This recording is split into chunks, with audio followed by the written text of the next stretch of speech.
Good morning, it's Kyle Coberline, a truck and RV sales consultant at Bluegrass International in Georgetown, Kentucky. Today I'm standing in front of a 2023 Renegade Valencia 38RB, which is a rear bath.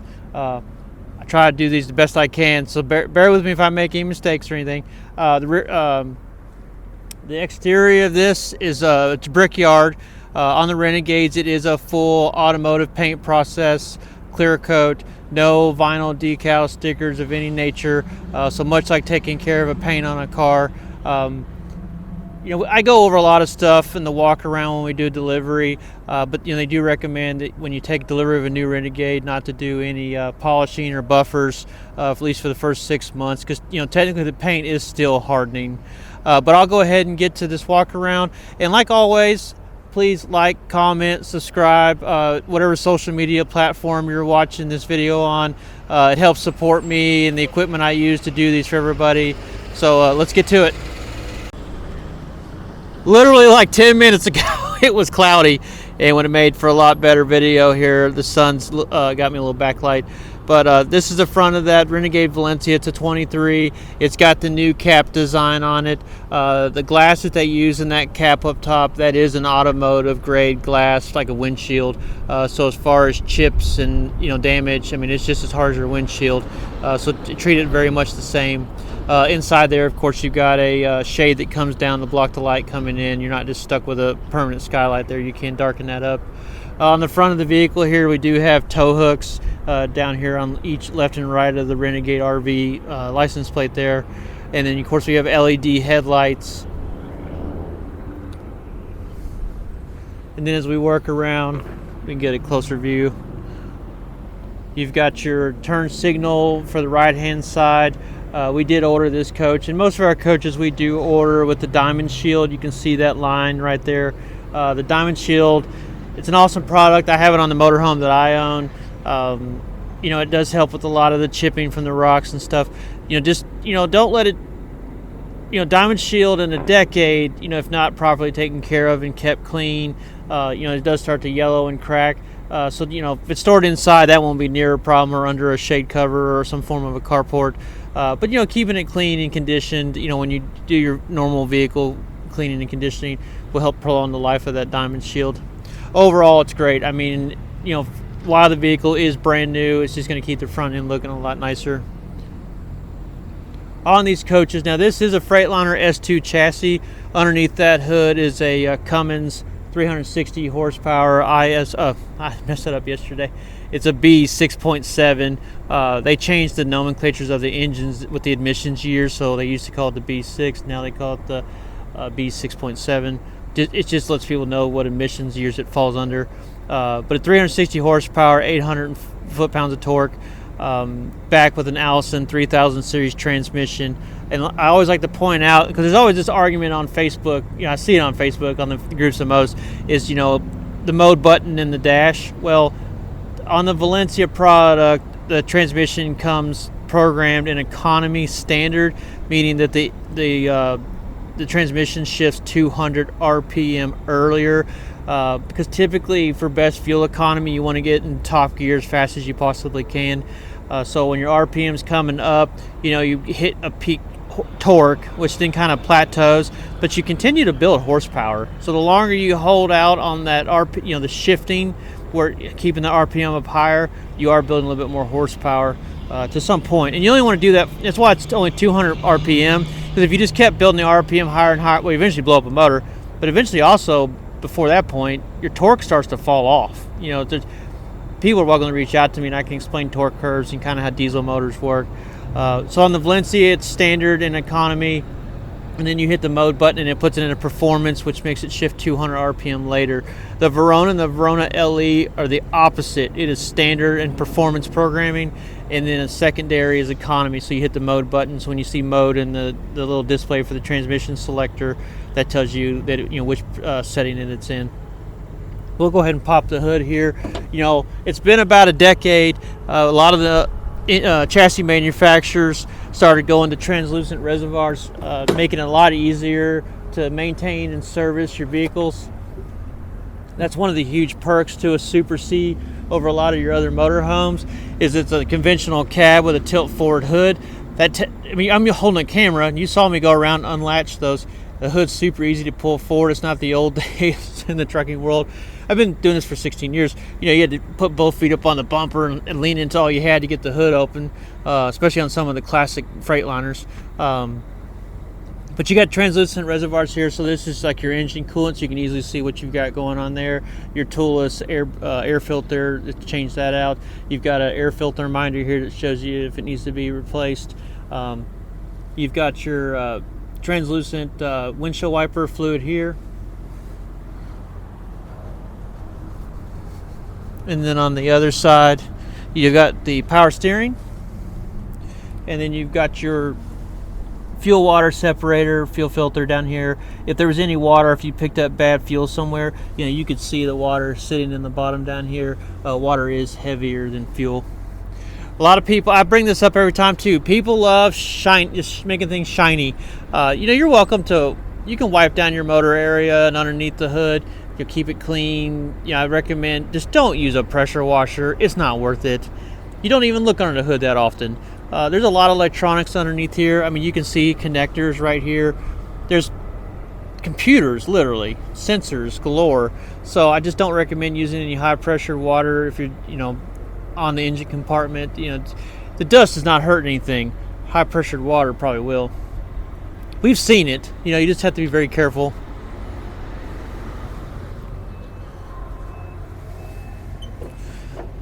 Once again, one hand, just I push my hood back down and come along here and latch it back. You know, a lot of people, I run into quite a few people, they're always nervous about, man, driving something this big. Well, it's a big box. So when you're looking in the mirror, you can see your back corner and pretty much where the rear of your rig ends. You've got a backup camera, which you can keep up all the time. And then, you know, unlike something like I always reference a Prius, because my mom has a Prius, and I've borrowed it from time over, you know, she's an 08, she's had a long time. And I borrow it from time to time if I have it, you know, I have a car in the shop or body shop or something like that. I feel like it's easier to see out of this dang motorhome than it is her Prius. You've got these massive mirrors. So you've got a convex mirror at the bottom and a flat glass at the top. So you have tons of visibility when it comes to seeing what's coming up around the coach and what's beside you. Of course, your steps. We'll go into the coach later, but you've got your electric step down there that comes out when you open the door. And then right here behind the door, we have our Truma AquaGo water heater. These things are awesome. I have one on my coach. Instant hot water. You've got your power switch on and off here. I'll go ahead and turn that off. If you need to drain the water out of these for freezing purposes or to flush them out, these are super easy. All you got to do is unlatch this, pull this lever down. This acts like a chute, and then the water will drain out away from the coach. This is actually the filter that goes in there. So you pull that down, it slides into a slot, and then when you push that lever up, it pushes this in and locks it into place. Just for major sediment, large debris. I mean, that's not like a, you know, wouldn't want to filter creek water through that and drink it by any means. I gotta add a little humor to these. They get kind of dry. You know, my videos are longer. I go more of a thorough walkthrough for those that really want to dig in and serious about knowing as much as they can about their coaches.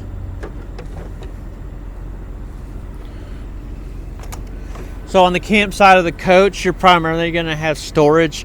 It makes the most sense when you're building a motorhome because this is the side of the coach that you're living on. This is where your campsite, your picnic table, it's where you're doing all your stuff. Inside of this first bay, you do have your 3,000 watt inverter, and then the MPPT solar charge controller is back there. The MPPT is the desirable charge controller because it takes the voltage that's coming from the panels. So let's say it's 18 volts, 20 volts, whatever it's pulling through, depending on the type of panel that's being used.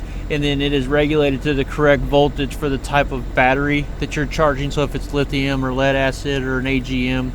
And then, of course, back there's a display that shows you that basically it's been knocked down to 14.1 volts for charging purposes.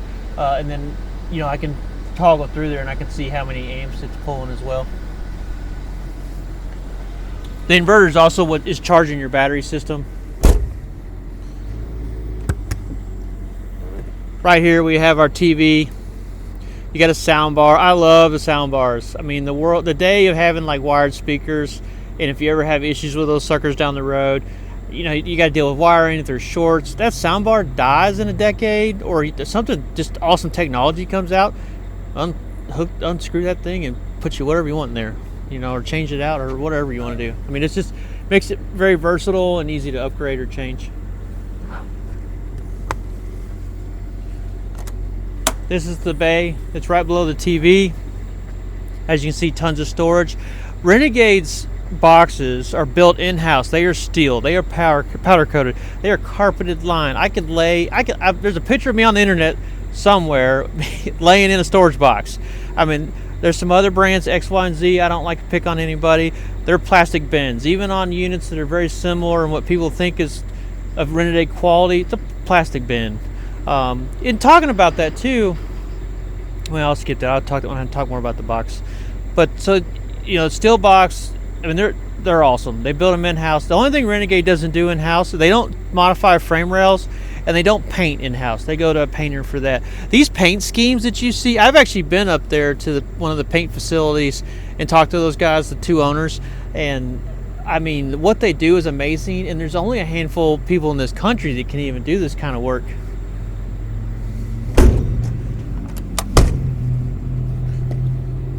We'll talk more about storage bays here. So one of the really nice things about the Renegade storage bays is their dual latch point.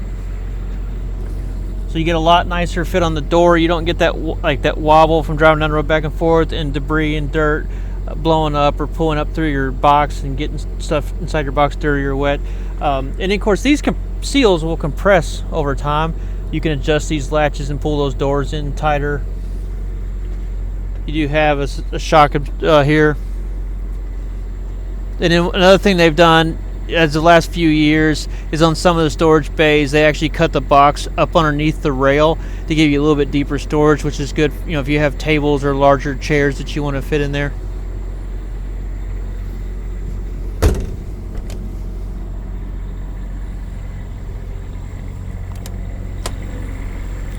This is the bay right behind the rear tire. This we did order with the option for the propane disconnect. On the propane disconnect, you know, that is regulated propane. You don't want to send propane long distances at high pressure. It has a tendency to carry the oils with it and clog up your lines over time. It's not immediate, it's over time. So if you have a propane grill, Blackstone, or a little, you know, tabletop grill, you know, you're going to have to probably buy a hose that adapts it to a quick connect and doesn't have a regulator inline. Those are things you can call and ask me greater detail about if it's ever necessary. We'll move back here real quick and look at this tire. So that's a truck tire. That's a 22.5-inch rim.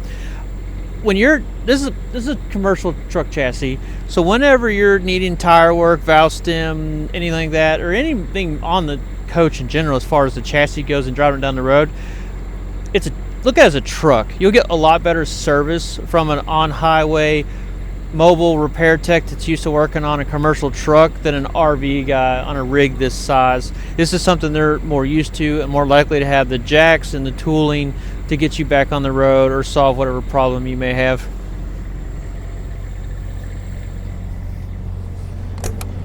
This is the rearmost bay. Just another storage bay on the camp side of the coach.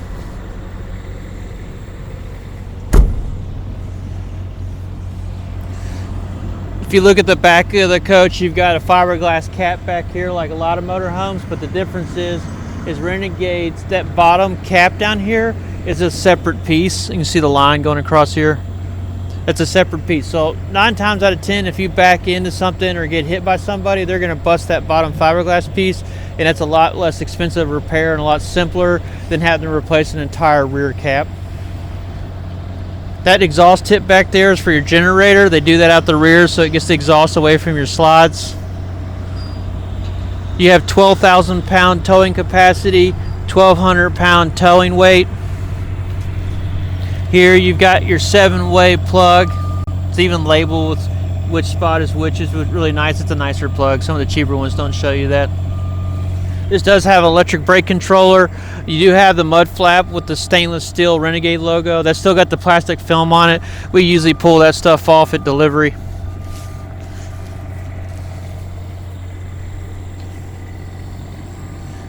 Outdoor shower on this unit. Let's see, I got the keys on me here.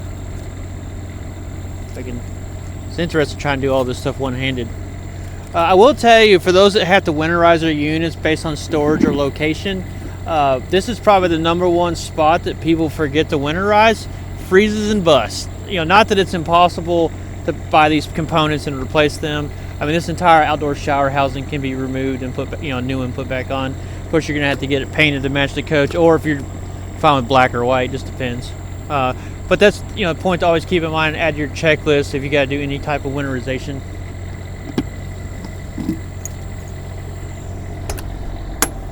Here's the rear bay on the utility side of the coach. This is where you got your 50 amp shore cord.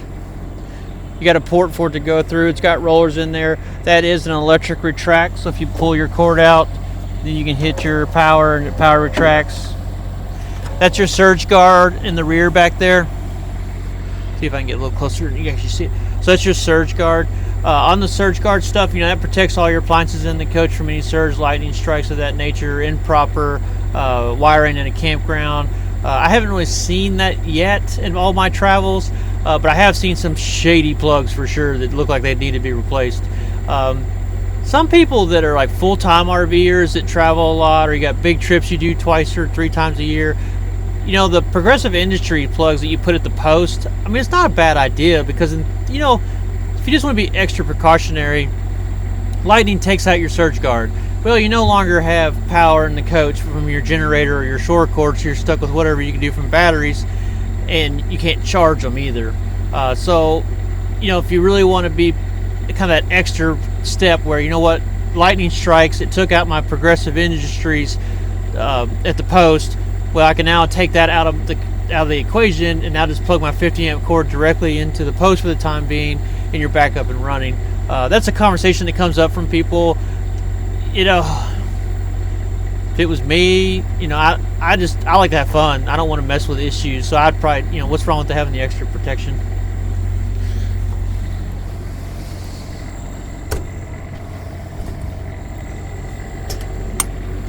Of course, you got a Cummins own-in quiet diesel 8,000 watt generator. This thing's been running the whole time I've been doing this video. I'm wearing a lapel mic, and you know, the generator is extremely quiet inside of the coach, is extremely quiet outside the coach, and a lot of that has to do with how Renegade builds their coaches and all the sound absorption. You can start your generator out here, and there is an hour meter. This is the Freightliner S2 chassis, which is specifically designed for RV use. So one of the things that they changed from the truck chassis, like the M2 that the Verona and the Verona LE are on, is they sandwiched a 100-gallon fuel tank between the rails. And the reason they did that is most people in the vehicular world are used to just filling their vehicle from one side, and they're not truck drivers. And so, you know, on the M2 chassis, you need to pull through a truck aisle. You need to be able to fill from both sides and keep both tanks full, you know, fill them at the same time together. The equalization systems on those are not designed to move massive amounts of fuel from one side to the other, just to keep the weight evenly distributed over a long period of time. So on this coach, you do fill the fuel from one side straight to a 100-gallon tank. Now, I do recommend still going through a truck aisle. You just got more room, especially if you're towing a car, you know, and it just makes things a lot easier. Of course, you've got your propane furnace, Suburban propane furnace. I've actually got it running inside right now just to exercise it since I'm doing a video on this coach. One thing I have no problem buying for customers, and I've mentioned in other videos, is these little screens that keep the mud daubers out. If that's something you want to add to your coach, I mean, I'd be happy to go grab them and install them before you even take delivery. Here's your wet bay where all your controls are at. That silver pipe down there, that's your exhaust tip for your main chassis engine. It's got that flared look because, you know, you can get up to 1,000 degrees when it comes to when they're doing a regen when you're driving down the road. So it just dissipates that heat a lot better and efficiently. So down here at the bottom on the right, you've got your stinky slinky that comes from Renegade. That's not something you can use for full hookup. That's just to be able to dump at a dump station. The blue curly line is just a water hose that hooks up to the spigot. Your spigot acts as a spigot, of course, and as a low point drain. You've also got a low point drain, and then you've got your whole house water filter right here. That's another thing that a lot of people forget to winterize as far as unscrewing that. There's a shutoff that goes to it and dumping the water out of that. This coach is equipped with the sea level 2 tank monitoring system, so your battery, your fresh water, your gray water, and your black water. This is your little wrench that you use for taking your filter off or tightening it back on. Of course, your water hose down here that you use to fill is on a, we ordered that with a power reel as well, so you pull your hose out, hook it up, and then suck it in. I'm a big fan of using an inline water filter on the hose as well. That way all the water that's touching your hose is at least filtered to some extent. You know, it doesn't have to be anything crazy, but just something basic. Of course, in here you got cable hookup if you're at a cable, you know, a park that has cable access. Your black tank wash, you can hook a hose up to that and rinse down your black tank, you know, a couple times a year. It's not something you need to do a whole lot. Some people do it every time. Black tank dump, gray tank dump. And I believe that's everything that's in there. While we're out here, one thing I'll mention, oh, and you got, of course, your tank fill and city water. It's a 2-position lever. You know, this position for tank fill, this pointed up here for city water. While we're sitting here, you know, one thing I really like is, you know, Govee, Govee. They make temperature sensors that are also, I use one in a greenhouse that we have at the house that monitors humidity and temperature. They're Bluetooth. You can get them their Wi-Fi. Just depends on what's, you know, however you want to set it up. And I place those in my coach, like in my wet bay, by my water tank, just underneath my coach in general, hidden up behind the bumper. And I can monitor like temperatures in different areas and set alerts so that there's a freeze issue. You know, I'm on top of it before I freeze and break anything. Super handy too if your RV is stored at home and you can connect it to a Wi-Fi. And let's say like you're living in Atlanta, Georgia. It doesn't get that cold that often, but it's possible. Well, what you can do, use those sensors. You know, you're hooked up. Even say you've got it hooked up to electric or you're running stuff, but overnight it drops down to 20 degrees and the system fails. Well, you would get an alert or be able to check to make sure that everything's still looking okay during that time. Big fan of those Govee sensors, and they're not that expensive.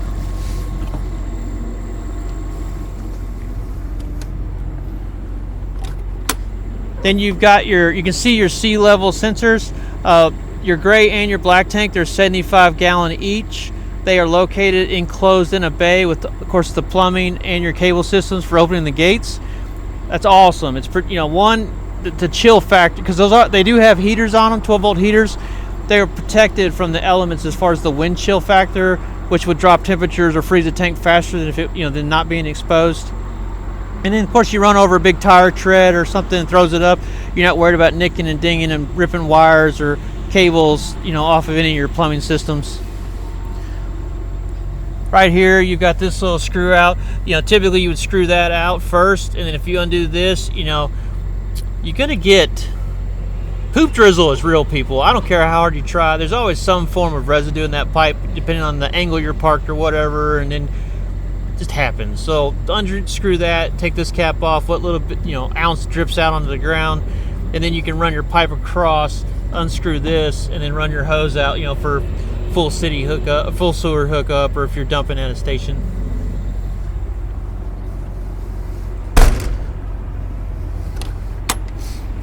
There's your other tank. One thing I'll also point out on these is just like a bicycle cable. These cables, over time can get out of adjustment. It's not, we warranty them for customers, but it's really a maintenance item. Of course, Renegade, let me specify, Renegade currently usually lets us warranty that if it's under the first year of warranty. I don't want to say we're going to warranty everyone that comes through here, but it's really simple. I've done it myself for a customer in an RV park. This cable goes into this here. That's pushed closed. There's a little set screw in there. You back that set screw out. Typically, you end up moving the cable out a little bit and then setting the set screw back in so that when you push your handle in, it's pushing that gate firmer closed.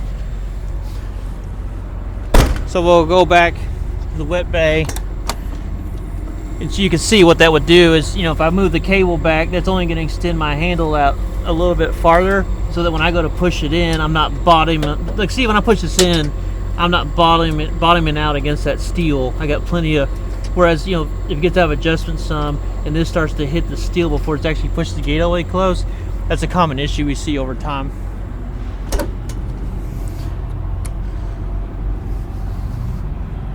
I know I'm throwing a lot at everybody fast here, but it's doing what I can, and you're always welcome to call me.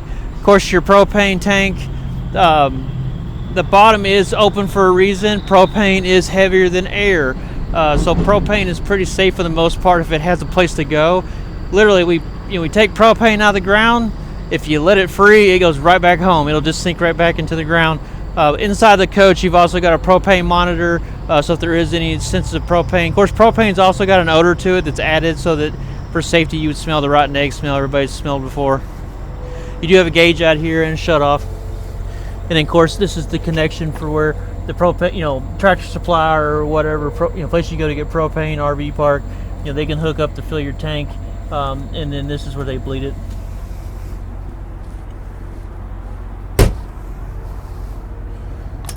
And then in the bay, right behind the driver's door, is your battery compartment. The black batteries on the left are for the chassis, so you're starting your diesel engine that drives up and down the road. And then on the right-hand side, we've got the lithium batteries, which is an added option for the coach itself. Those are 3 100 amp hour lithium batteries. I think the warranty on them is 10 years. You're going to get a larger depth of discharge, so this video is not going to be long. I can't do a video that long. I could talk more about batteries, but in the end, it's my opinion that the lithium battery and kind of what the technology is at today and the cost, it's worth it. It's worth it to get the lithium packages. Just to, the battery's going to last longer. You're going to get more use out of them when you need to rely on your batteries more than being able to, like if you like to go to places where there might be restricted generator hours and no electricity, lithium's a no-brainer. So like if you go to Yellowstone National Park, you can only run a generator from 8. You can't run a generator from 8 p.m. to 8 a.m. You're going to want lithium batteries. You got your Victron energy monitor here with your voltage. This is your whole unit disconnect. I had somebody actually ask me on one of my other videos. This is actually a component that it's a Freightliner component that is put into this bay.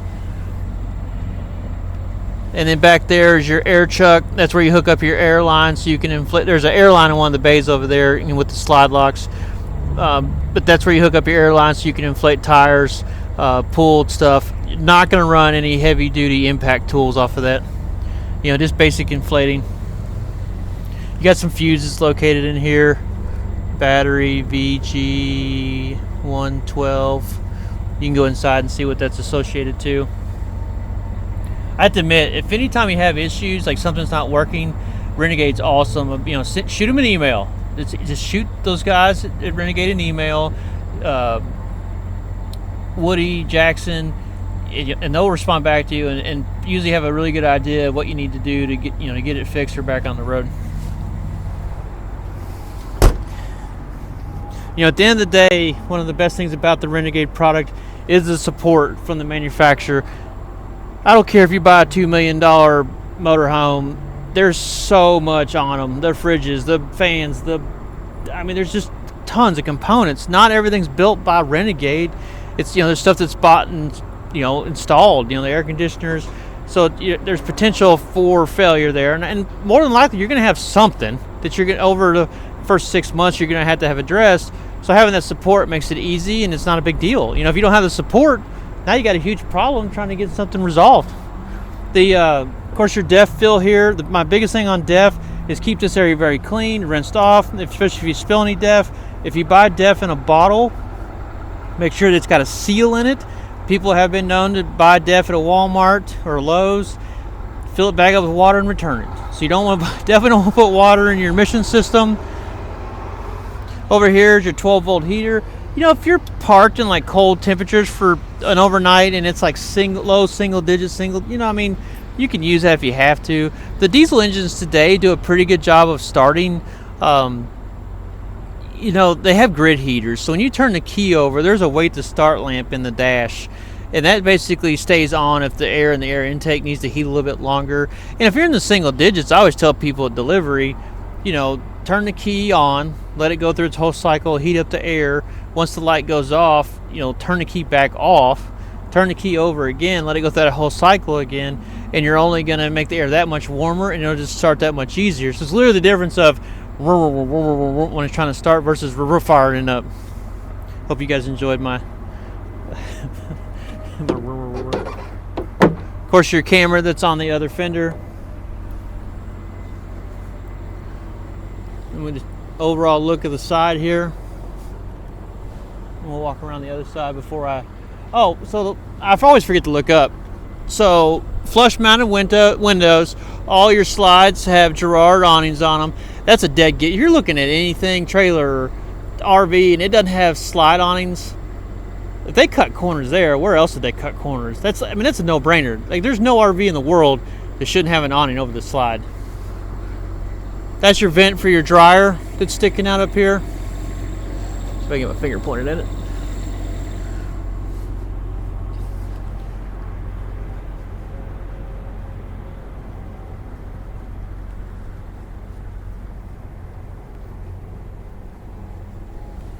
And then, of course, you got a light above your door.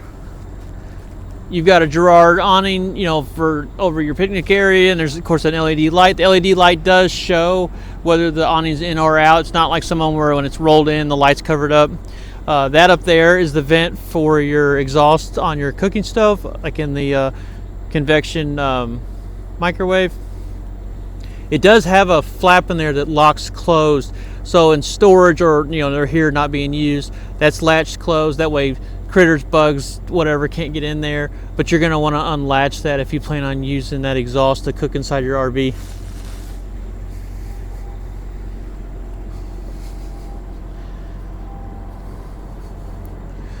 Ooh, we'll back up. So there's drone footage going across the top of the RV, but up there you can see, you know, let's see if I can get my finger in it. Right there, that's your Wineguard Connect 2.0 over-the-air TV. The little dome, it's right there. Oh, it's focusing on my finger, not the coach. That's your in-motion satellite. When you look at the drone footage going across the top of the coach, you'll see like these coax cables that are taped down. That's an additional set of wires if you want to add an HD dish as well. In-motion satellite is a different technology than HD. To get HD television, a satellite service has to be able to track 3 satellites at one time, lock into 2. This is not feasible driving down the road. In-motion satellites track 2, lock into 1, so it can constantly turn to stay locked into that one satellite, and then be aware of where another satellite is as necessary. And then, of course, you can see your 2 HVAC units on the roof, 2 15,000 BTU heat pumps. There's 3 175-watt solar panels up there. What I tell a lot of people when you're talking about solar is awesome for keeping the health of the batteries and keeping up with small demand like lights and stuff inside the coach. The 100 watts of solar on a decently sunny day, you know, we're not talking Colorado on some of the awesome sunshine they get out there, but just on a decently sunny day, you know, 100 watts can generate a couple amps, usually. I'm just generalizing, right? Bear with me. 2 amps is roughly what a trickle charger is to maintain a battery, like on your motorcycle or your boat or whatever. So that tells you, that kind of gives you a reference of what that's capable of doing. Are you going to be able to, with 375 watt panels, it'd probably keep up with your refrigerator if you got the sun to do it. But you know that, of course, you got to have the sun. I mean, I've been in the Black Hills of South Dakota, and I mean, I didn't see the sunshine for 3 days, and it was cold. Went from 70 degrees traveling through Montana to, good Lord, down to like 7 or something like that. Always fun to travel out west because the altitude has such an effect. So I ran the slides out. I wanted to show you real quick. The bedroom slide on this coach uses the Swintech system with the rail. It's got electric motors in each side that basically have gears on them that turn and then push this slide in and out. Now, the one thing to know about Swintech, there's some bad press out there, and the bad press comes from the people who were using the Swintech systems for slides that were just too darn big. This works perfect in this application for what we need this slide to do. the electric motors in there. You know, there's 2 electric motors, one on each side. Motors spin based on how much voltage they're getting, and so, you know, people talk about them getting out of sync. Well, that's because they're not actually truly running the slides all the way out and all the way in. So over time of the slide going out, if one side's moving a hair faster than the other, you know, eventually they're going to get cocked and out of alignment. And you know, let's say that like when the slide goes out, you know, the one motor might, you know, because the wires going to the motors, one could be a little longer than the other, which is going to cause like a very small percentage of voltage drop. So that one motor may have one less full turn, and I'm just making stuff up, or even a quarter turn less. It's small variable that would cause us to slide over time slowly get out of adjustment. That's why when you run the slides in and out, you hold the button down till it stops, because when those motors see a voltage peak from the resistance of the slide not wanting to go out any farther, it'll shut off itself. Same thing with coming in. Hold the button down until it comes all the way in and shuts down itself. So that's your Swintex system on this slide.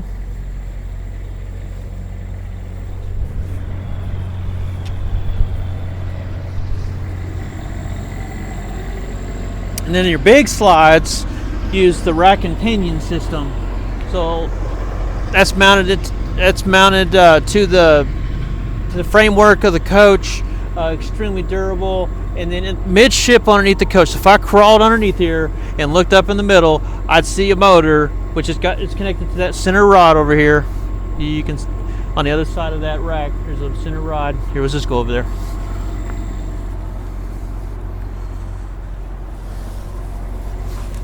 So you've got this center rod here, and you know there's a motor, and on the back side of that motor there's a 3/4 inch like bolt head. And I had a customer wonder about this a while ago. Well, what do I do if I had to manually crank my slides in?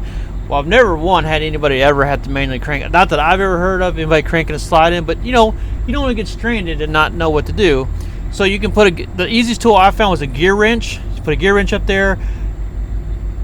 It's gonna take a lot of beverages to do this because the motor's geared so low. You go to crank, and it only moves like a little bit. But it's doable. There's a solution if for some reason the slide doesn't want to pull in or you have loss of power. Another thing I see online is where this mounts to the slide to start pulling it in. There's a gap in here where the bolt actually hits the steel plate to pull it in. That's intentional. That way, before this arm actually catches the slide to pull it in, it has a chance to get ramped up a little bit and then grab the slide and start pulling it in, and not just be instantly loaded as soon as you go to pull the slide in. As far as lubricating all the slide mechanisms, your steps outside, the Swintex system, dry lube. Dry lube. Do not use anything greasy that's going to attract dirt or get stuff stuck in it. Renegade actually supplies you with a can of what they use, which is CRC. I'll show you that inside of the coach. Alright, so before I go into the coach, I'm sitting here in the step well. I want to talk about construction, because when you buy a Renegade, that's really what you got to brag about. The biggest bragging point is the way that Renegade builds their box. It is a vacuum bonded aluminum tube structure wall. It's 2 inches thick. It's high density foam. The exterior of this wall is one piece of fiberglass, and the interior is Asdel. None of those materials can absorb water and rust. None of that. Renegade's floor is a super sandwich floor. It is 9 inches thick. Let's see if I cannot jack this up. You have 3-inch beams. On top of that, you've got 2-inch steel joists. On top of that, you've got double stacked 2x4s. Of course, insulation wise, you have a high quality home grade insulation. It's a wool material which has a high sound deadening factor, which is why they use that. 3/4 inch fir plywood, and then of course whatever top floor you have. Insane, 9 inches. So anytime you're looking at a motorhome for fun next time, your friend's RV or one you're looking at, you can look and see this right here. If I open up this box, you know, I can see the bottom of the floor. Well, this right here is the bottom of the floor. Alright, so follow me. So that black one's the bottom of the floor. Let's see if we come out here. Right? This all the way up here. So right into here. That is the top of the floor.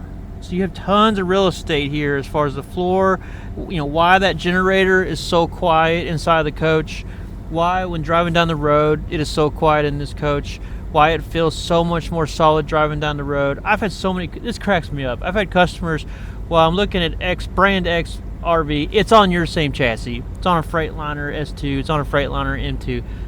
I'm like, okay, well, I've been selling commercial trucks my whole life, and what you build on that chassis has a great effect on how that chassis performs and acts, and so even though it's a Freightliner M2, don't think that you go buy brand X and drive it and it's going to be the same experience by any means to driving a Renegade. I mean, instead of getting two people's sales pitches, it's like two things you can do to really help yourself when you're a serious buyer and you just want to do all your due diligence. Go to the plant, see how they build a Renegade, and then drive them. I mean, I'm a no pressure guy. If people want to come down here and drive units and not feel like they have to buy something, come on. I love having a reason to get out of the dang office and not sit behind a computer. So come on down, we'll go for some drives. We go down to the Kentucky Horse Park and loop back up the interstate and do some 2-lane. So that floor being 9 inches thick, most manufacturers either mount their floors on top of they mount their walls on top of the floor.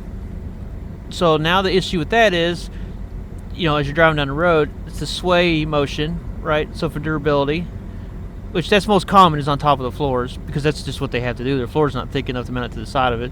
And then if you got walls that are mounted to the side of the floor, but now you have vertical sag issues, gravity working against you.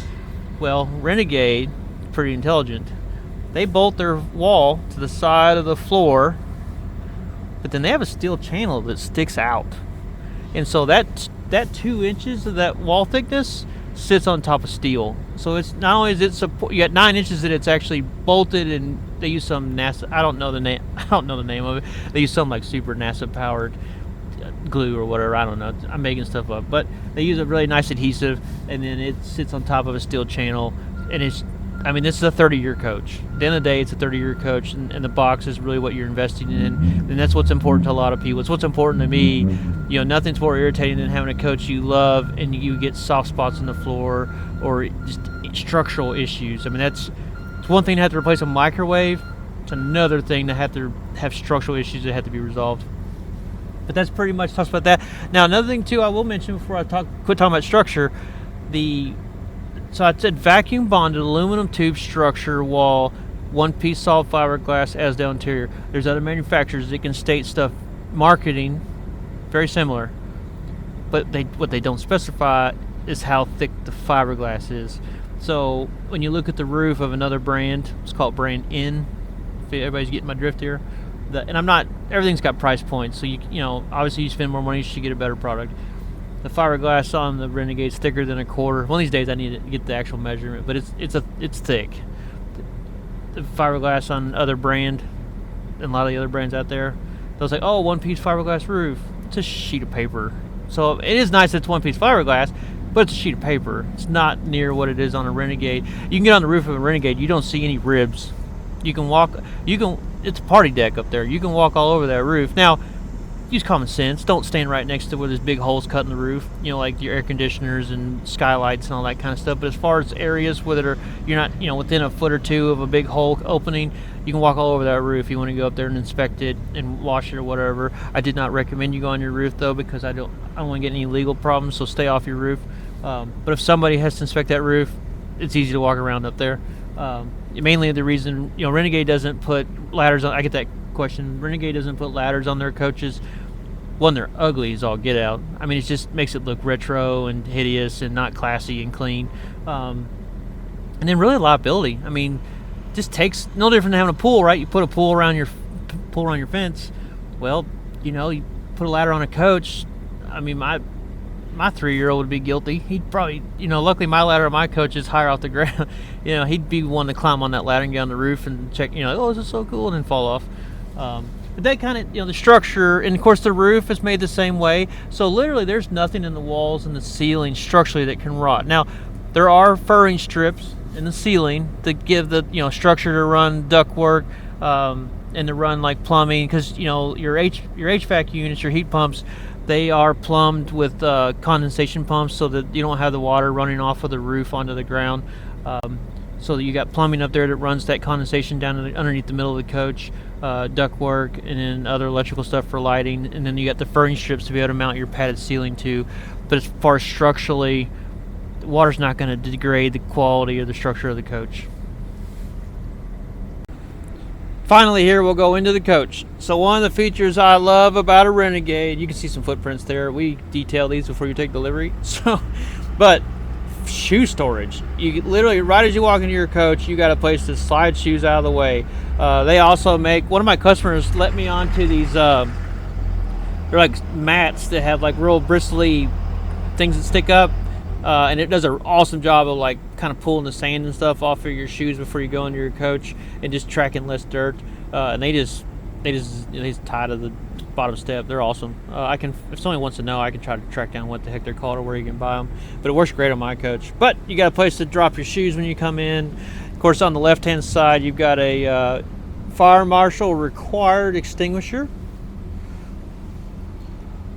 And then you've got your battery disconnect switch for the coach, your step entry override so that when you are camped somewhere, every time you close and open the door, your step's not going in and out, That's just unnecessary.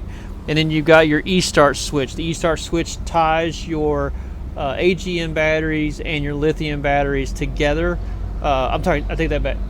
Chassis battery, they're not AGM, they're just lead acid. Ties your chassis batteries and your lithium batteries together on this coach so that if you need to jump start from one side or the other, if you've killed the coach batteries because you left lights on and not hooked up to any power, or you left your headlights on, you put the window shade around. I've done this myself, actually. Caught myself in time though.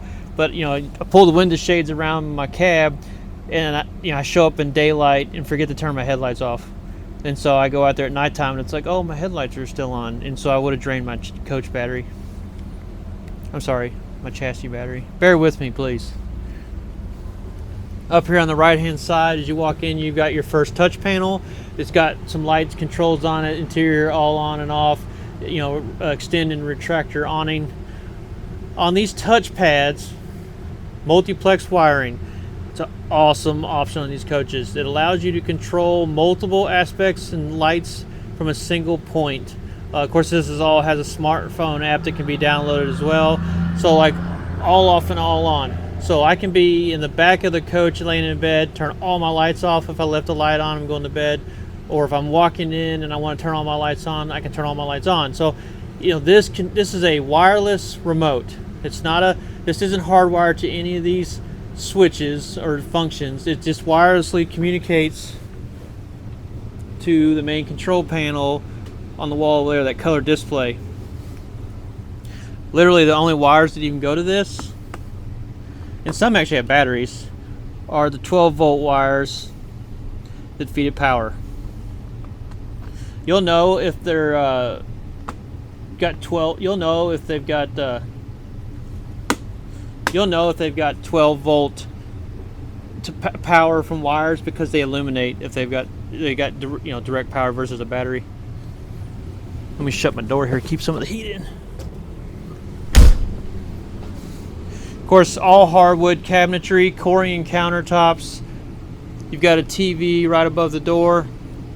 Sound bar as well. I love the sound bars I mentioned. Easily replaceable down the road if you want to put something the latest and greatest. You don't have speaker wire going through the roof that has potential to short out and have to be. I've actually got to shorten a speaker right down myself, but I added a sound bar, so I'm not too worried about it. So you've got cabinetry storage up top. Renegade does an awesome job of putting together their owner's manual. In their owner's manual, you can see that you got all the appliances listed with the manufacturer, the model number, and your serial number. So just keep in mind that even though Renegade gives you a 1-year warranty on your coach, some of the appliances like the refrigerator and microwave could have a parts-only warranty that's longer.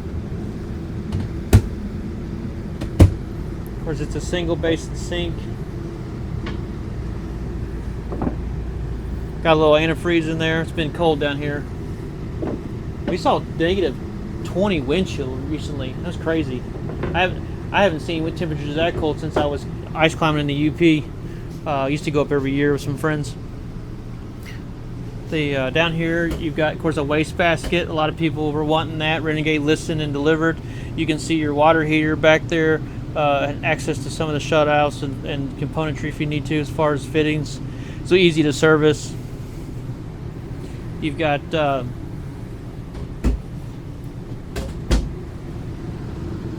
up here is where your entertainment center is. That's for the TV over the door. That's where you would put in your satellite box if you do choose to go with Dish, Direct, or one of the services.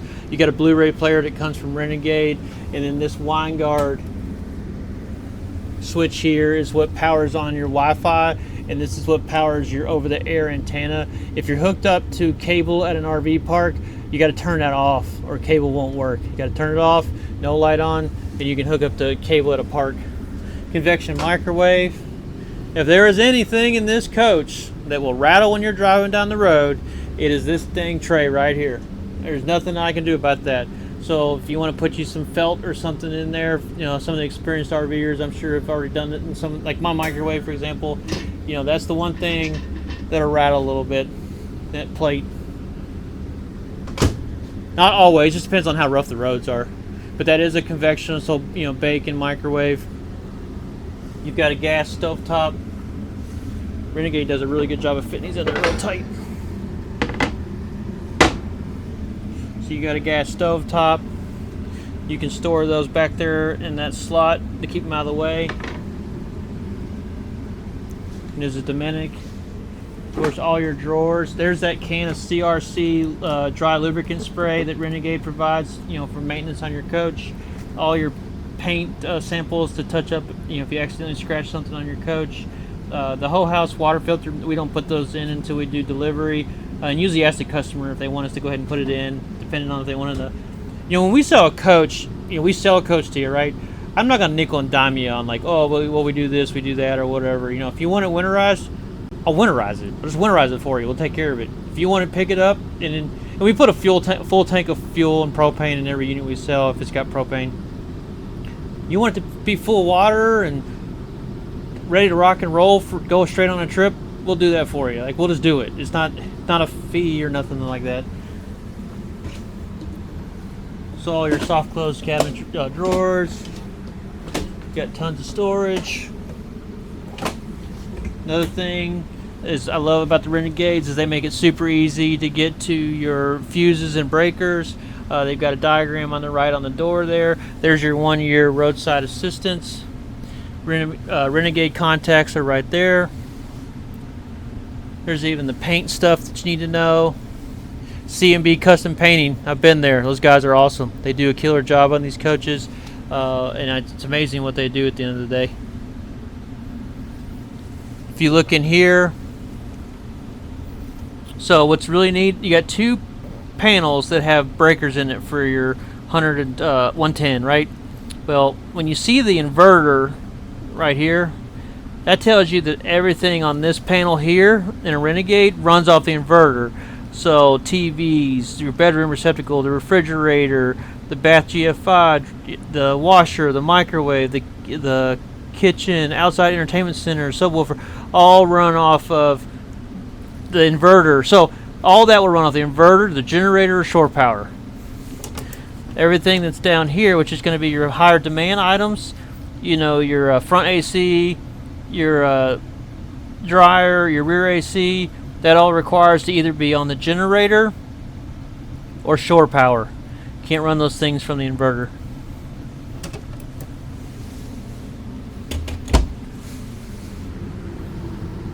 So we'll continue over here. Here's our touch panel, and we'll go quickly here. So we'll go to the home. On the home screen, you know, you've got all lights on, you know, all on, all off. Your front and rear temperature sensors that tell you what the temperatures in the coach are. Your tank levels, fresh gray, black, LP.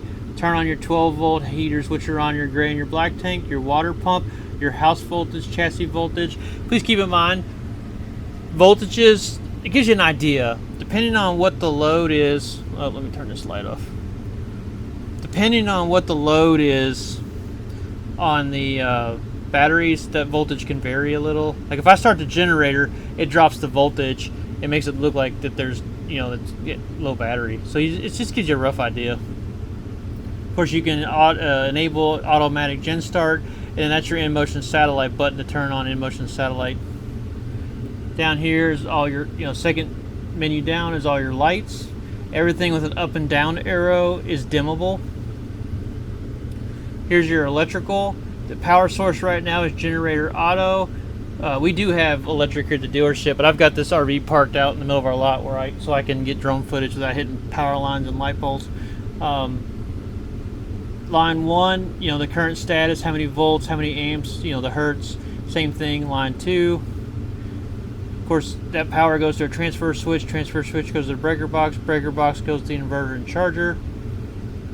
AGS enable, disable, repeat it again here. Auto gen start, we'll go into that setting here in a minute. Inverter status is pass through. So everything that runs off the inverter is wired from the inverter. So when you're hooked up to shore power or a generator, that power goes to the inverter and then passes through it and goes on to those appliances that the inverter can also run, if that makes sense. Batteries are charged right now, so it's just in float mode, which is maintaining.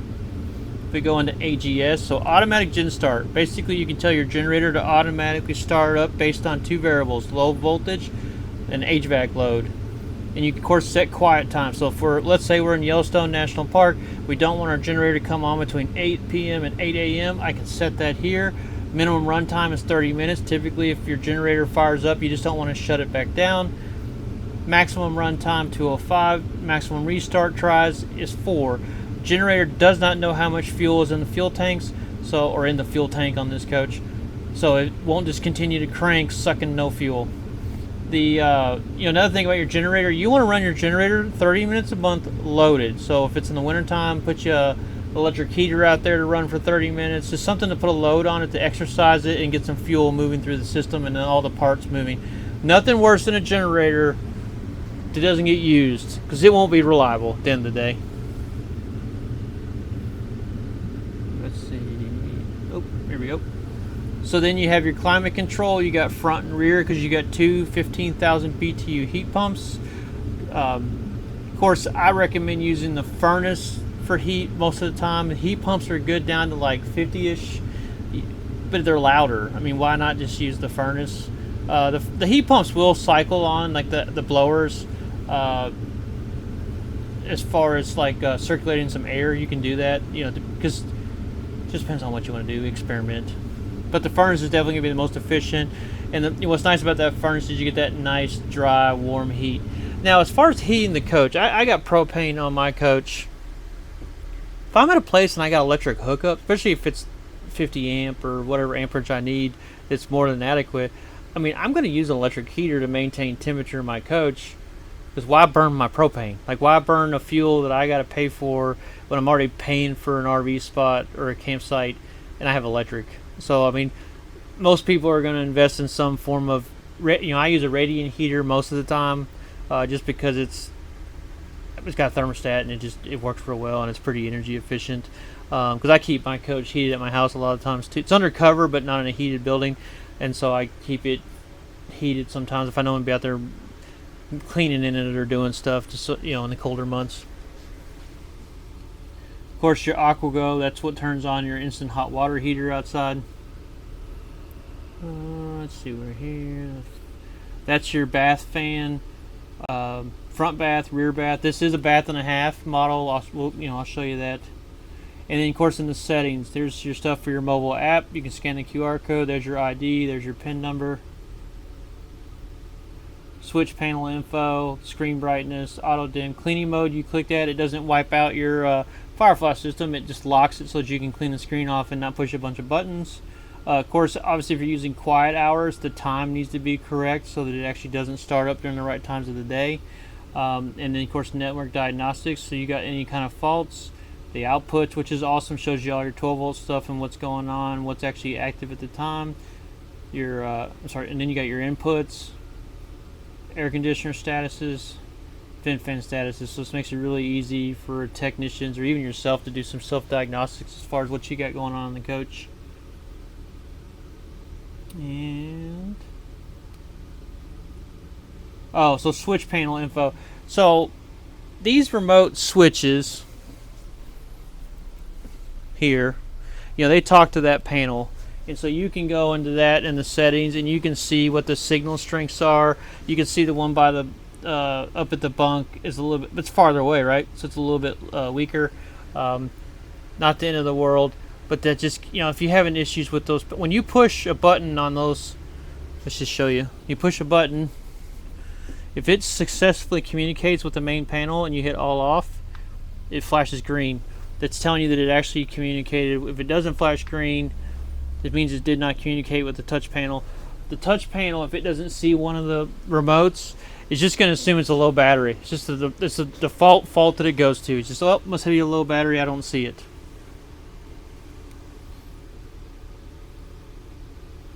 Alright. So right here we've got our refrigerator. Of course you've got an ice maker.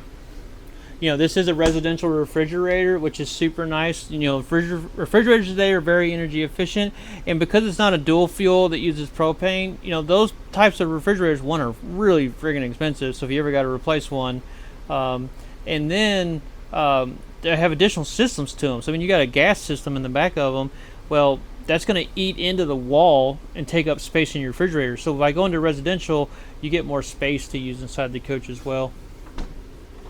Directly above the refrigerator is a big cabinet up here, and if you look back there in the back hand corner, if I can get it to focus, that's the shutoff valve for the ice maker.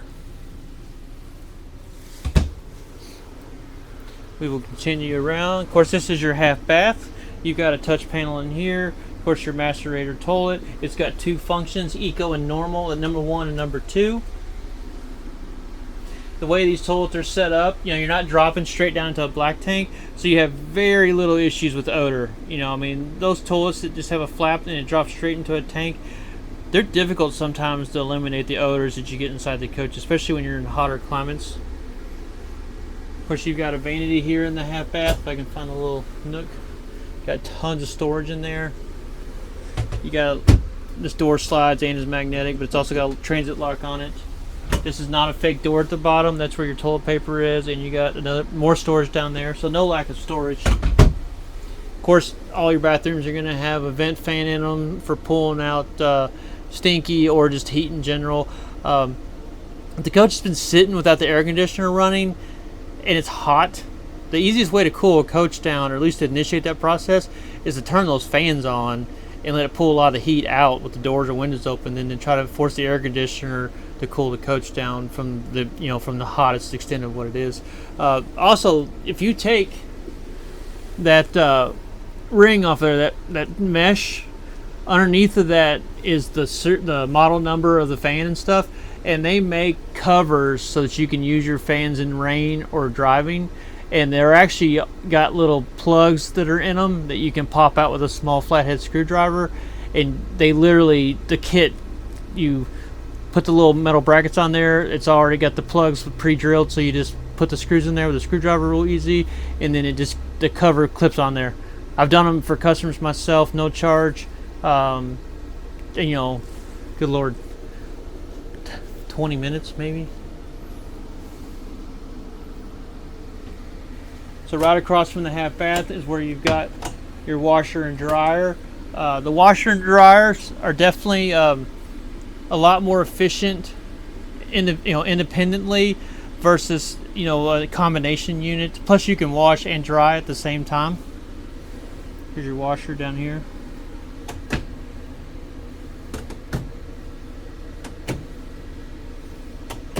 You know, one thing I want to point out too, you know, when it comes to like prep the unit for delivery, when the unit gets purchased, we don't do that until they are bought. And that way, any issues and stuff, or, you know, that could have happened while it was here, which, you know, we're not a mega RV dealer. I don't have like a bunch of pop-ups and random stuff. So when people come here, they're here to look at a Renegade. You know, I don't have just families coming through to look at pop-up trailers and then let's look at this motorhome and crawl all over it. Like, I just don't have that here. You know, we keep them locked up and pretty much show them to people who potentially actually want to own the motorhome. Not that we don't love families, but, you know, sometimes kids can be a little rough. king size bed. It's a mini king. It's 4 inches shorter than your standard king in your home. Just gives it that room to slide in and butt up against the wall over here. You've got one of those control panels right there above your bed to start your generator, turn all your lights off. You've got little shelves where you can sit your phone, charge. You got USB A and USB-C. That little black thing on the wall up there is a temperature sensor. That's what tells the temperature to the system up front for the rear of the coach. And then right here across from the bed, so we'll zip around here. Of course, you got a TV right above the window. That is an emergency exit. That window can be opened, but there's nothing to keep it, like, to hold it out, because it's designed to be an exit. You know, it's designed to go all the way out so a human body can go through it. I've seen where people prop them with things, but I don't really recommend that. You use it for emergency exit.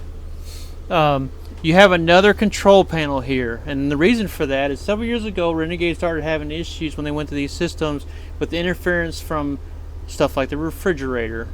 So to resolve that issue, touch panels that are in the front of the coach communicate to the front panel, and switches like that are back here in this bathroom above the bed communicate to this panel. So if I go into settings and I go into switch panel info, you can see that the rear bath, the mid bath, and the overhead on the bed are the 3 panels that communicate to this panel, whereas the other 3 panels in the front communicate to the other module. So that just makes it function very well and whatnot. You can connect, like I said, you know, there's an app you can download and use. It mirrors everything in there. You literally can do, I'm just trying to think of what you can't do. You can't mop the floors with the app. I do know that. But I mean, other than that, you can pretty much do, I mean, jacks, slides, lights, generator, water pump. I guess you got to manually dump your tanks. You still got to do that by hand. I'm sorry. But as far as using your coach and electrical systems, I mean, you can stand outside the coach, run your jacks down, and run your slides out. You know, but use common sense. I mean, you don't want to be standing outside running a slide out and your umbrella or something sitting in here, you know, fell behind the edge of the slide and breaks that trim off. So I mean, use common sense. You know, or you left a slide lock in there and you're outside and it tears it all to pieces. So yeah, use common sense. But you know, if you want to go out and, you know, your slides are clear and you want to make sure you don't hit a tree or something, I mean, you have that capability. So I'm trying to lift this bed. Renegade does a real good job of building a heavy platform for a bed. That is your bed platform.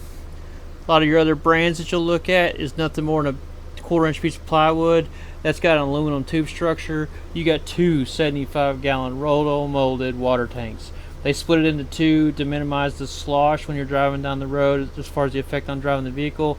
Roto-molded is the exact same technology or method they use to build a whitewater kayak. So there's no seams to split and bust inside the coach. They basically put beads, plastic beads in a mold, spin it in every direction you can imagine, and let it form a tank. Your water pump's underneath the bed, which is adjustable. We usually adjust the pressures on those and check those before delivery. You've got your overflow, which sends any overflow water to the ground. You've got your T-handle that dumps all your fresh water if you need to. And then that clear line you see with the little valve, that allows you to winterize the coach from inside. You basically just stick the clear line into a bucket of antifreeze, flip the valve, use your water pump to pull your antifreeze throughout your coach. Super convenient.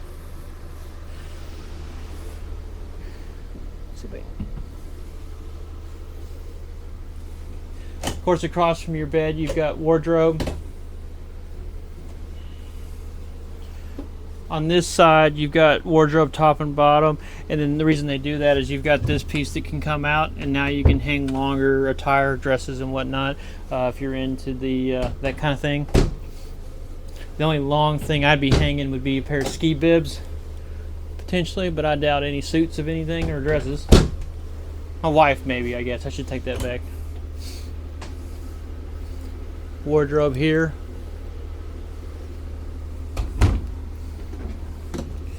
Soft close drawers. This door, this door here also has a transit lock on it. They've got heavy magnets on it, but this is just good measure to keep the doors from sliding open from when you're driving down the road. They're not going to just slide open driving down the road. You hit a big enough bump, yeah, it's possible. I mean, these things, you know, depending on where you're. I mean, I've seen Super C motorhomes on the North Rim of the Grand Canyon. I mean, that's a wash. When I was there, that road was washboarded terribly. I mean, that guy had to go out there pretty slow. You got another toilet here in the rear. Of course, you got your bath touch panel here to control functions like your water pump and lights. You've got cabinetry for tons of storage. Towel rack, more storage above. You got counter space. I've seen some customers do some really cute things with, you know, decor. A lot of people, please don't drill holes in your coach. Like, there's no need to drill a hole. There's hardly ever reason to drill a hole. Command strips, people. Use command strips. They can be removed. You know, especially if you ever decide you decide to upgrade or sell your coach or go from a coach to a yacht or a yacht to a coach. I mean, I see all this stuff all the time. People that their lives changed, they're ready for the new chapter. Don't put holes in your coach because there's just no need for that today. I've gotten some doozies in here and it's like, what were you thinking? Of course, your shower. The shower head is adjustable. You can slide it up and down that post. This is a quick on and off if you are boondocking and want to conserve water or don't have access to water at your site.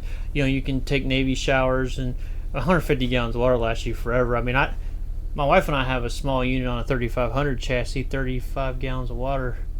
I mean, we can make it, if we try really hard, we could probably make it 4 or 5 days. But I mean, that's taking a 2-gallon shower. Renegade several years ago started using these access panels below the showers here where the drain is. That's just one of those things that's good measure that once a year when you're having your roof inspected, generator service, chassis serviced, and just having all your routine maintenance done, pop that off there, take a quick look with a flashlight, look for any water spots, any potential for leaks that need to be addressed. You know, before you had no way to check it. You know, now you do. Because all your stuff, you know, like your sinks and stuff, I mean, all that stuff's accessible in these cabinets. You got shutoffs, and there's your P-trap.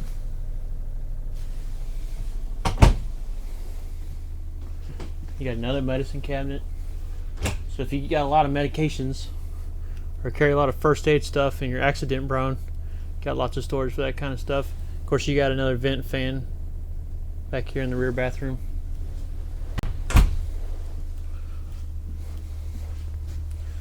So let me think. I think we've addressed everything as far as what we got to do it on this side. Hold on here. I got ahead of myself. So we've got some pantry stuff here. Right next to the washer and dryer, which is kind of across from the refrigerator. So you got some drawers and some storage space up there. That's your propane detector down there. You've got part of your ductwork down there for the furnace. You've got a dinette. I'm a huge fan of the dinette over table and chairs. The table does slide down and make a bed. It's a roughly 3 foot by 5 foot. The biggest trick to the dinette table is that when you go to put it down, push in the center of the table, it'll easily go up and down. Do not try to push here on the edge. It binds. You end up tearing up the wall. It's amazing just by going to the middle of the table and pushing down how much easier it slides up and down. The cushions to turn that into a bed are in those drawers underneath the benches. If you don't plan on ever making that into a bed, and a lot of people don't, just pull those cushions out, leave them at home, and now you have more storage. You do have seat belts on this side. Most of the RV manufacturers today and the RVIA, they do not want people rear facing anymore. So it's just not, you know, there's even a sticker that says not to do it. This coach was ordered with the theater seat option for recliners. There are seat belts in those too. So you have seat belts in the coach for 4. You've got the armrest here, a little storage component. And you want to see something cool about these? Awesome hiding spot. Be a great place to hide a pistol safe or something like that. If you know, small pistol safe. You know, one if you want to carry a pistol, or 2 if you want a place to hide some cash or lock up some cash, or just anything you don't want. You know, just some stuff you want to keep locked up. That's exactly where I would. I do carry a pistol, and I hope more than anything in the world I never ever have to even think about having to use it. But it does give my family some peace of mind knowing we can protect ourselves. We do travel all over the country. We got some cabinetry here.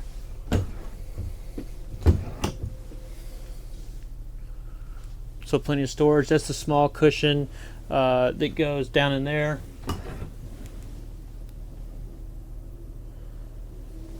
So you got 3 cushions that turn the dinette into a bed. These are nice, firm closing cabinets. And then, of course, you've got your Cabover bunk. You got your automotive glass. And then you've got an electric shade that goes down.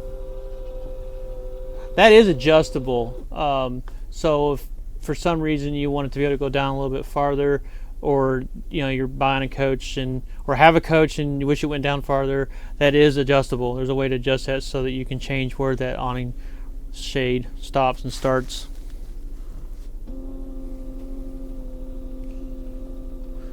You got some storage up here. So to make this into a bed, all you got, and of course we ordered it with the TV option. I highly recommend getting it with the TV option, because if you want to add a TV later, not a big deal to mount a TV, but getting the wiring there for the TV is, or can be. This slides across. You got pins that lock that in. You can see them there. So you basically pull this pin out, slide this in, and there's a hole that slides down in there. You can see the hole. It's right there. And that locks that in so that when you put the ladder on here and you're climbing up there, that doesn't push in on you. And then that mattress flips over and makes the bed. That's usually a lot of people's, like especially kids, teenagers, favorite place to sleep. I mean, you're out of the way. I mean, when I was a kid, I grew up, we had pop-up travel trailer, motorhome, and it was like that was always my favorite place to sleep, because if my mom got up, this has been a while. I mean, I'm married and I got my second kid on the way. We have our own motorhome, but like as a kid, it was being up there and just mom got up at 6 to start working on making coffee or breakfast or whatever. I wasn't in the way. I had my own space, my stuff. I could watch something on the TV. Just it was nice to have your own kind of space to hide out of the way and not be underneath somebody's foot. So an awesome spot for teenagers, and of course that's also a longer spot. So if you get into like people that are joining you maybe for a short trip, and they're tall, that's a great spot to put them as well.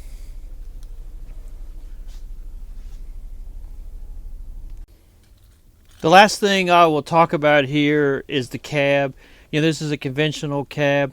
It's a Freightliner S2 chassis.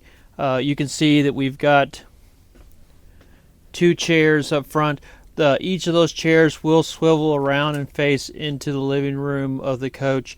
They are air ride, fully adjustable fore and aft. They've got lean to them. The newer seats have a really nice bolster to them to support underneath of your legs and on the sides of your hips. So very supportive chair, good for driving. We'll look here. We have, of course, our steering wheel, which has the city horn in the center, your blinker left and right, of course, windshield wiper fluid for cleaning your windshield. You've got an electric on the flat glass to adjust your mirrors for the passenger and driver's side. Looking into the dash here, we'll stick a key in. The basic thing to know, and I go over this in a lot more detail in person for walk-arounds, and people can always call me, but basically if you have yellow lights, so yellow warning lights, informational lights, because not all lights are they're not bad, some are just informative. But if it's yellow and you don't hear, see, or feel any difference in driving the unit, go about your day, and just at some point if the light doesn't go away, have a service shop take a look at it. But don't let it stop your trip. The codes today had the ECM, of course, the computer for the engine does over 2,000 operations per second. Low voltage, other variables, temperature, heat, could cause a trigger of a sensor. If it does, when you go to restart the key, there's so many key cycles, some codes will clear themselves. So you take it to dealership and they can't even duplicate the problem. So anything yellow light oriented, I would give it time to see if it does resolve itself. If it stays on for a long period of time, go get it looked at, no brainer. Now red, That's associated to catastrophic engine failures. That is a pull over as soon as it is safe. A very basic explanation that I tell people: you blow a radiator hose, you dump all your coolant, the motor's gonna blow up. Matter of fact, the motor will go into a derate condition where you'll lose power, just in a last-ditch effort to save itself before it does have catastrophic failure. But I'll put the key in the ignition here, turn it over. When you turn a key over on a diesel engine, you don't just want to turn it and start it. You want to turn it over, let the gauges sweep, all your lights come on and go off. In colder weather, there's a wait to start lamp that'll stay on, which is heating the air intake. Wait to start. You can see on the top right there, you've got your fuel gauge, and of course your depth gauge, your 2 air tanks, your speedometer, tachometer, water temperature, and oil pressure. And of course you've got a display in the middle there that shows you your odometer, and then the voltage, right now 12.1. Left of the steering wheel here. And one thing I will point out on the emissions lights, on top of all your visors in commercial trucks today or chassis, they've got an explanation of the emissions lights and what they mean. And a perfect example of a yellow light that's just informative is a hot exhaust temperature. That came about in 2007 when they added the diesel particulate filters. We had trucks coming in left and right to be like, I got a light on. Nothing wrong with your truck. It's just informative. Just telling you that, if you're driving down the highway, your vehicle's been doing a regen, exhaust temperatures can push 1,000 degrees. Well, don't pull off the highway and park over dead grass or next to fuel, or, just, be cautionary about. You can pull up next to a fuel station, but if there's stuff that's flammable on the ground, or, just be cautious, because those are extremely high exhaust temperatures when it goes into regen. So left of the steering wheel here, we've got our marker lights, headlights, of course increase decreases for the gauge cluster brightness, speed control on and off, and then below the speed control down there is a set, excel, resume, and coast function. So it's, for cruise control. To the right of the steering wheel, you've got your electronic shifter for the Allison transmission. To the left up here, you've got your button that switches the trailer camera. Fighting the sunshine here, I apologize. You've got your camera on the rear that switches between trailer and truck, depending on if you have a remote camera that you've got mounted onto a trailer. And of course your docking lights for backing in. This is where you hook into the radio if you want a USB or 3.5. And then of course you've got your we're struggling here with the light.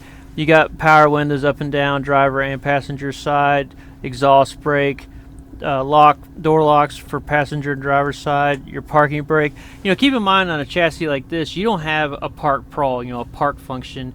You just have drive, neutral, and reverse, and the only thing you have to keep the vehicle from rolling away is your parking brake, on, because it's an air brake system. No special licensing required to drive a motorhome, just so everybody knows. Of course, the equalizer, the leveling jack system is built into the Firefly system, but there is a manual touch panel up here where you can adjust it as well. Of course, this is your regen for park regen. You'll never have to use that, because that's in applications like, say, a school bus.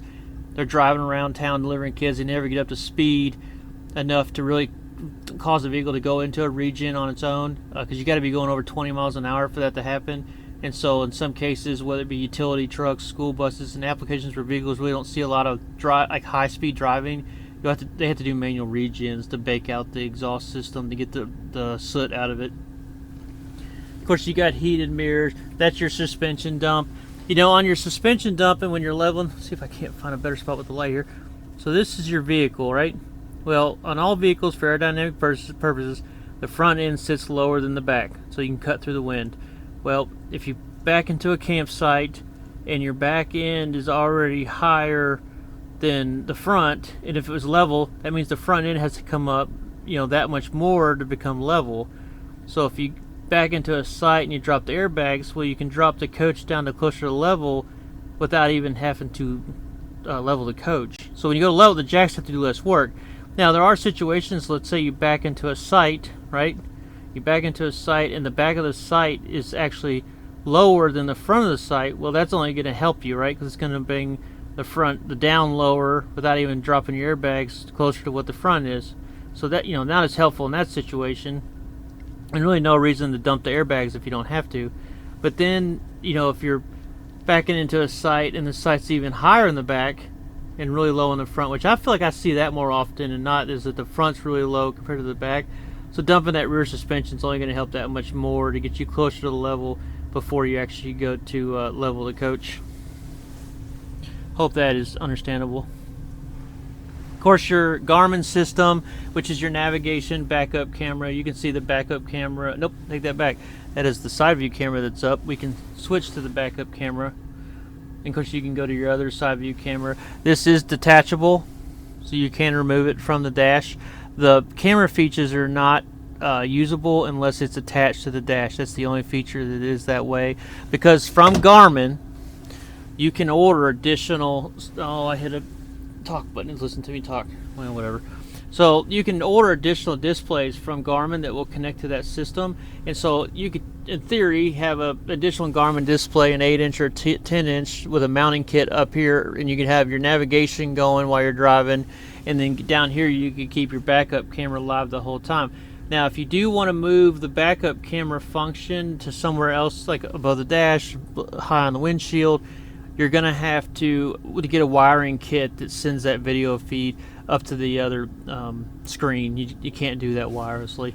But all the other functions are capable of being wireless. Over here you've got, of course, 12-volt outlet. Below, of course, your HVAC controls, speed and zones, and, you know, cold and hot. And then above you got your map lights and your sun visors, and you got little storage pockets up here which are good for your fuel card and stuff like that. But I mean, if you have additional questions, I mean, I could talk a lot about the chassis and how they operate. You know, just feel free to reach out to me and I'm happy to answer any questions you got. Once again, my name is Kyle Coberline. I'm a truck and RV sales consultant for Bluegrass International here in Georgetown, Kentucky. Yeah, I love doing these videos. You know, my videos are a full walk around. You know, ultimately, I try to do every unit we get in because whoever takes delivery of this coach, this is a nice resource to have for them to review about their coach, or, you know, if they ever sell it down the road or whatever, they've got something that kind of talks about the coach that they own. And then just to show, you know, the interiors for every single coach, how each one is laid out, you know, as things change from, you know, one model year to the next. But people are always welcome to reach out to me. I'm happy to help in any way. I'm a no pressure guy. You know, if you just treat everybody right, at the end of the day, it works out. So thanks again for checking out one of my videos.